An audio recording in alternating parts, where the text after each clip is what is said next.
یہاں تک پڑھا دیا.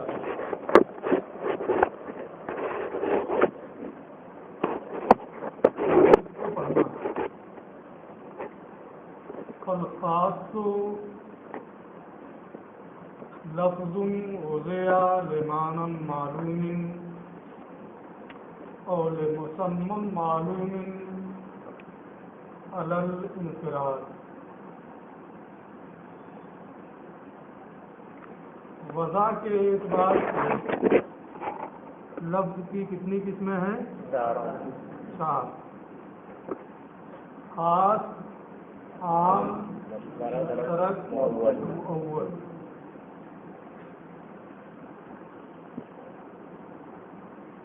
خاص اور عام کو ایک فصل میں، مشترک اور مؤول کو ایک فصل میں بیان کیا ہے. اس کی وجہ بھی اس سے پہلے میں نے بتا دیا. خاص اور عام دونوں کو ایک فصل میں کیوں رکھا ہے، اس کی وجہ بھی اس سے پہلے والے درس میں بتایا تھا کہ دونوں وضع کے اعتبار سے ایک معنی پر دلالت کرتے ہیں، اس لیے دونوں کو ایک ہی فصل میں رکھا.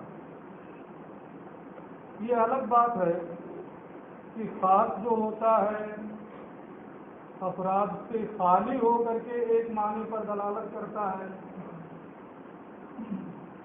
اور عام جو ہوتا ہے افراد کے شمول کے ساتھ ایک معنی پر دلالت کرتا ہے.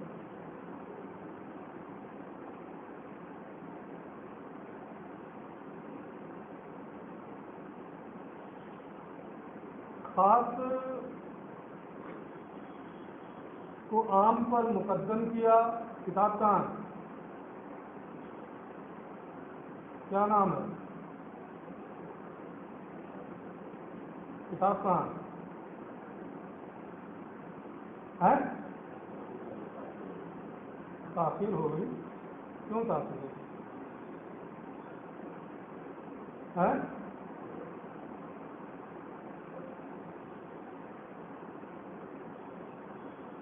آگے تو میں لے چکا ہوں، لیکن دوبارہ ایسا ہونا نہیں چاہیے. کتاب لے کے آؤ، ٹائم سے آؤ.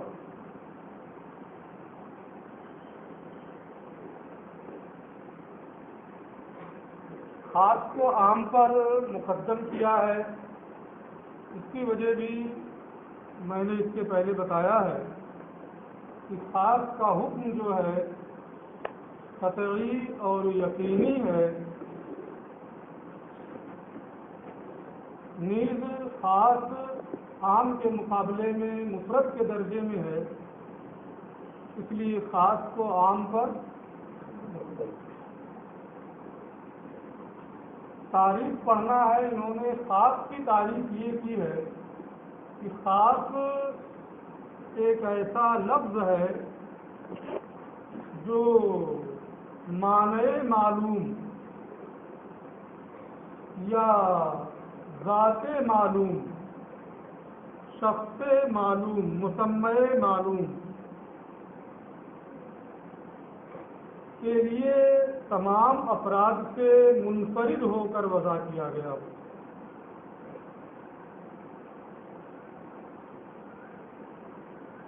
الخاص کو لفظ ایسا لفظ ہے وضع جس کو وضع کیا گیا ہے. وضع یعنی کسی لفظ کو کسی معنی کے لیے خاص کرنا، کسی معنی کے مقابل کرنا کہ جب اسے بولا جائے تو وہی سمجھا جائے بغیر قرینے کے، قرینہ وغیرہ کی ضرورت نہ پڑے. جیسے اسد سے شیر سمجھتے ہیں، لیکن بہادر سمجھنے کے لیے قرینہ چاہیے. شیر سمجھنے کے لیے بھی قرینہ چاہیے نہیں، اس کے لیے کسی قرینہ کی ضرورت نہیں ہوتی. تو خاص ایک ایسا لفظ ہے جس کو وضع کیا گیا ہو معنی معلوم کے لیے یا شخص معلوم کے لیے. ذات معلوم کے لیے افراد سے منفرد ہو کر کے، افراد سے خالی ہو کر کے.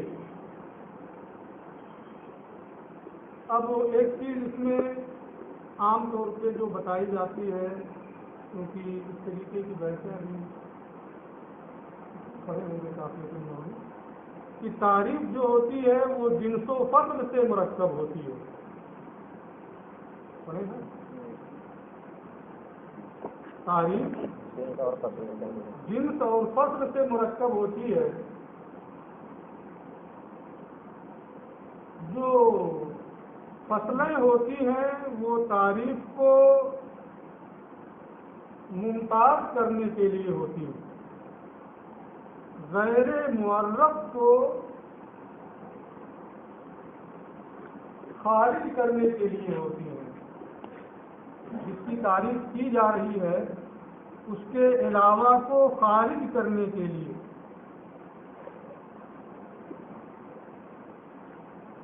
جیسے آپ انسان کی تعریف کریں اور کہہ دیں الحیوان، انسان ممتاز ہوگا؟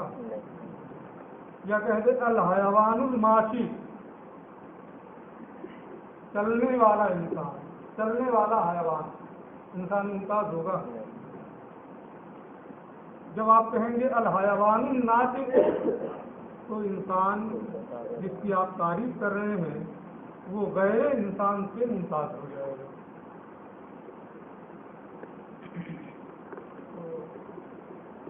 معرف کو غیر معرف سے ممتاز کرنے کے لیے تعریف میں فصلیں لائی جاتی ہیں، اور جو جنس ہے جیسے الحیوان، یہ جنس کے درجے میں، اس میں گھوڑا بھی ہے، گدھا بھی ہے، ہاتھی بھی ہے، بکری بھی ہے، انسان بھی ہے، سب شامل ہے. انسان فصل سے ممتاز ہو رہا ہے. ایسے ہی یہ تعریف بھی ہے کہ اس میں بھی جنس و فصل ہے.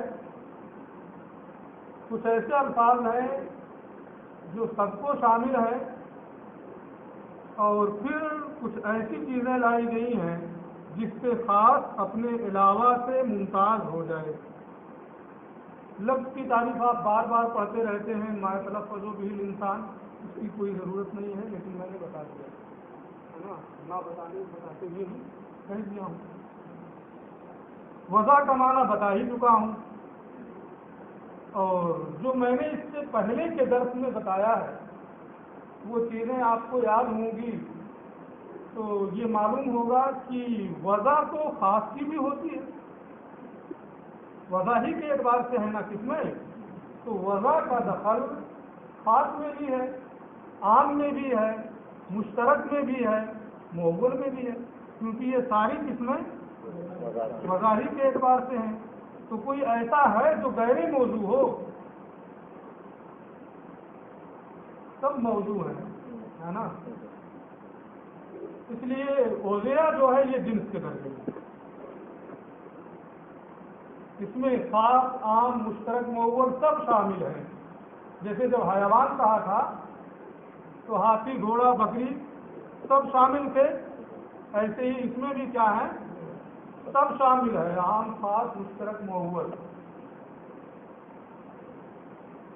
ہاں، جو غیر موضوع ہے، مہمل لفظ کوئی ہو،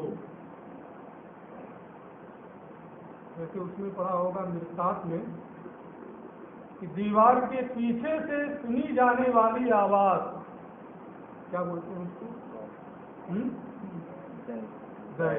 مرقاتی میں پڑھا ہے نا، تو یاد نہیں رکھنا چاہیے نا، خالی پڑھ لینے سے تھوڑا ہوتا ہے. تو کوئی ایسا لفظ جو کہیں سے سنا جائے، اگر وہ کسی معنی کے لیے موضوع ہے تو ٹھیک ہے، لیکن اگر کسی معنی کے لیے موضوع نہیں ہے بلکہ وہ مہمل لفظ ہے تو وہ اس سے خارج ہو جائے گا. پھر آگے انہوں نے کہا ہے لمانم معلوم، وضع کیا گیا ہو معنی معلوم کے لیے.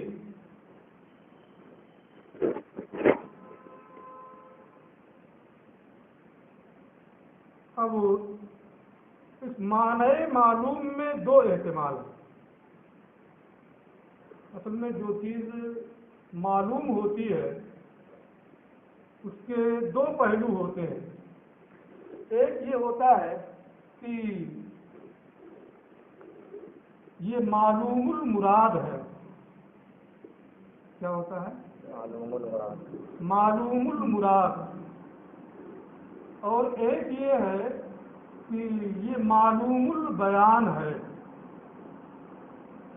معلوم کی دو صورتیں ہوتی ہیں، ایک معلوم المراد اور ایک معلوم البیان.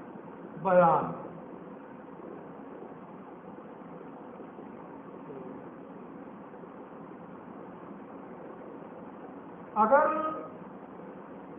لمانم معلوم سے معنی معلوم المراد یہ مراد ہے. اس سے مراد کیا ہے؟ معلوم المراد. جس کی مراد معلوم ہو، جس کا مقصود معلوم ہو، تو اگر معلوم المراد یہ معنی اس کا آپ لے رہے ہیں، معلوم المراد سمجھ گئے نا، جس کی مراد معلوم ہو، جس کا مقصود معلوم ہو. آپ کا مقصد کیا ہے؟ وہ معلوم. تو اس سے مشترک خارج ہو جائے گا. اس لیے کہ مشترک یہ معلوم المراد نہیں ہوتا. عین کا لفظ ہے، چشمہ کے معنی میں بھی، جاریہ کے معنی میں بھی، اور بھی مختلف معنی.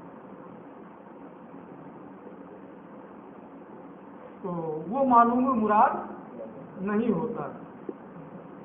انہوں نے جو لمانم معلوم کہا ہے، اگر اس سے کیا معنی معلوم المراد مراد لیں، اس سے یہ مراد لیں کہ کیا معنی مراد ہے؟ معلوم المراد. تو چونکہ خاص کی مراد معلوم ہوتی ہے وہ تو داخل رہے گا، لیکن مشترک کی مراد جو ہے وہ معلوم نہیں ہوتی ہے. اور جب مشترک کی مراد معلوم نہیں ہوتی ہے تو اس قید سے لمانم معلوم مشترک کیا ہے؟ خارج ہو جائے گا. مؤول میں بھی اشتراکی ہوتا ہے، ایک معنی راجح ہو جاتا ہے. جب مشترک خارج ہو گیا تو مؤول بھی خارج ہو گیا. دو چیزیں خارج ہو گئی. کتنی چیزوں کا احتمال اس میں تھا کہ شامل ہوں؟ عام بھی ہو سکتا تھا، مؤول اور مشترک، دو تو نکل گئی. اگر کون سا معنی مراد ہے؟ معلوم المراد. پھر اس کے بعد انہوں نے کہا ہے لمسمن معلوم. آگے کہہ رہے ہیں علل انفراد، افراد سے خالی ہو کر کے، افراد کے شمول کے بغیر. عام میں کیا ہوتا ہے کہ افراد کا شمول ہوتا ہے، دوسرے افراد بھی ہوتے ہیں. تو علل انفراد کی جو قید انہوں نے لگائی ہے، اس قید کی بنیاد پر اس تاریخ سے عام خارج ہو گیا. ٹھیک ہے، تینوں چیزیں نکل گئی. عام بھی، مشترک بھی، مؤول بھی، تینوں خارج ہو گئے. تو معرف جو ہے جس کی تعریف کی جا رہی ہے یعنی خاص، یہ غیر معرف سے اب پورے طور پر ممتاز ہو گیا. جیسے ناطق بڑھا دیے تھے تو صاحب بھی خارج ہو گیا، مشترک بھی خارج ہو گیا، ہے نا، ساری چیزیں خارج ہو گئی، انسان سب سے ممتاز ہو گیا. ایسے یہاں لمانم معلومین علل انفراد کی جو قیدیں ہیں، ان قیدوں کی بنیاد پر خاص اپنے علاوہ دوسری تمام چیزوں سے ممتاز ہوگا. ٹھیک ہے. یہ توضیح ہے لمانم معلوم سے معنی معلوم مراد لینے کی صورت میں ہے نا. لیکن اگر اس سے معلوم البیان مراد لیں جس کی مراد واضح ہو ظاہر ہو تو مراد تو عام میں بھی ظاہر ہے نہ مشترک میں بھی ظاہر ہے. اس لیے لمانم معلوم سے مشترک خارج نہیں ہوگا ابھی شامل ہے. مسمم معلوم سے بھی خارج نہیں ہوگا. الگ انفراد کی جو قید ہے اس قید سے مشترک بھی خارج ہو جائے گا اور عام بھی خارج ہو جائے گا. جو افراد سے خالی ہو اور کسی دوسرے معنی سے بھی خالی ہو. الگ انفراد کا معنی کیا ہے؟ جو افراد سے خالی ہو اور کسی اور دوسرے معنی سے بھی خالی ہو. افراد سے خالی ہو اس تقدیر پر عام خارج ہو گیا. کسی دوسرے معنی سے خالی ہو مشترک اور موصول خارج ہو گیا. دونوں چیزیں سمجھ میں آ گئی ہیں، معلوم البیان اور معلوم المراد. اب ایک چیز اگر آپ غور کر رہے ہوں گے تو کھٹک رہی ہوگی. سب کی وضاحت تو میں کر دیا لیکن مسمن معلومین کی چھوڑ دیا ہے نا. تاریخ میں وہ بھی تو ہے.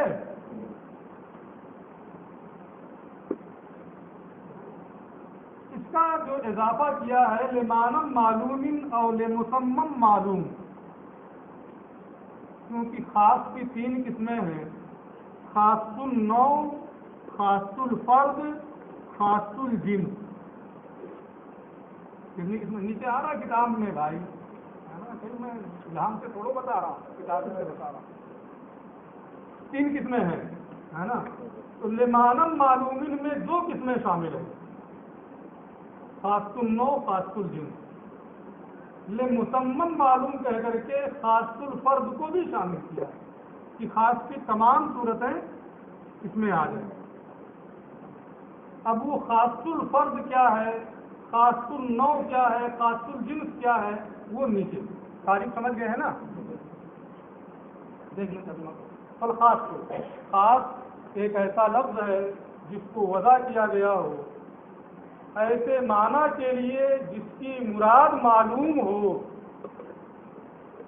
یا جو واضح ہو،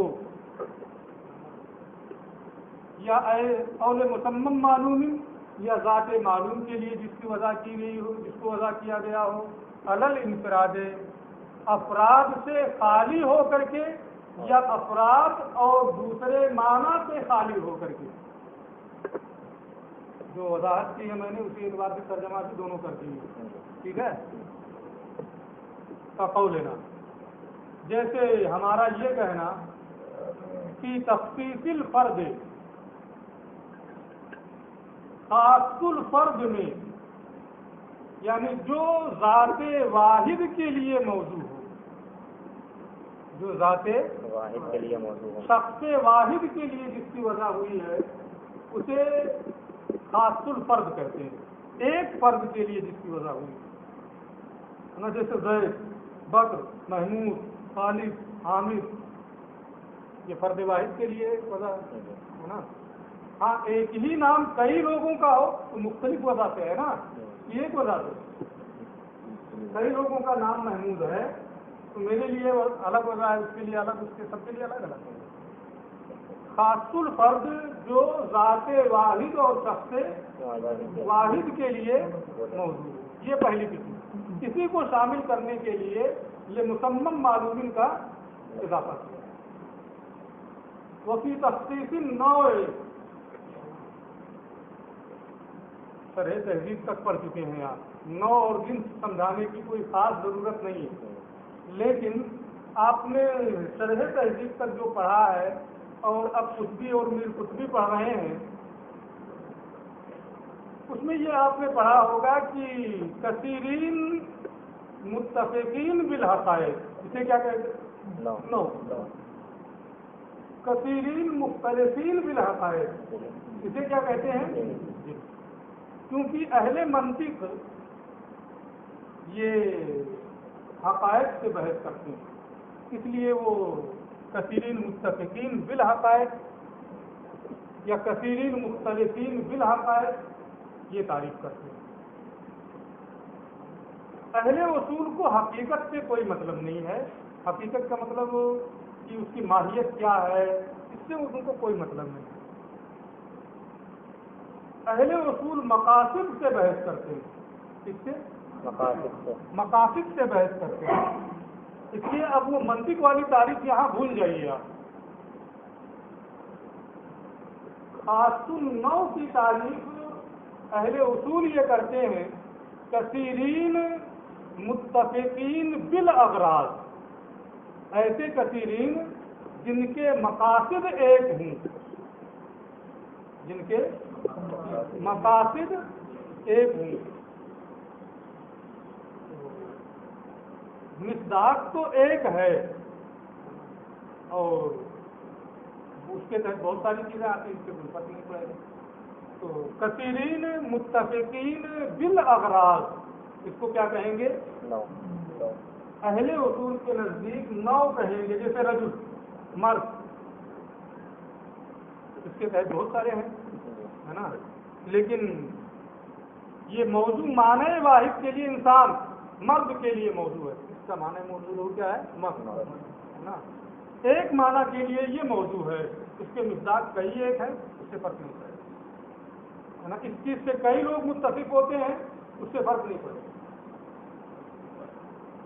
موضوع یہ معنی واحد کے لیے ہے اور اس کے مقاصد ایک ہیں، سب کے مقاصد کیا ہیں؟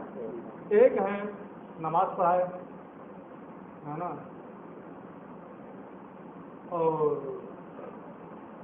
دوسری اور بہت ساری چیزیں جو اس کے ذمہ داریوں میں سے کمائے کھلائے ساری چیزیں۔ وفی تخصیص الجنس، اور جنس خاص الجنس، اس کی کیا تعریف ہوگی اہل اصول کے نزدیک؟ کثیرین مختلفین بالاغراض،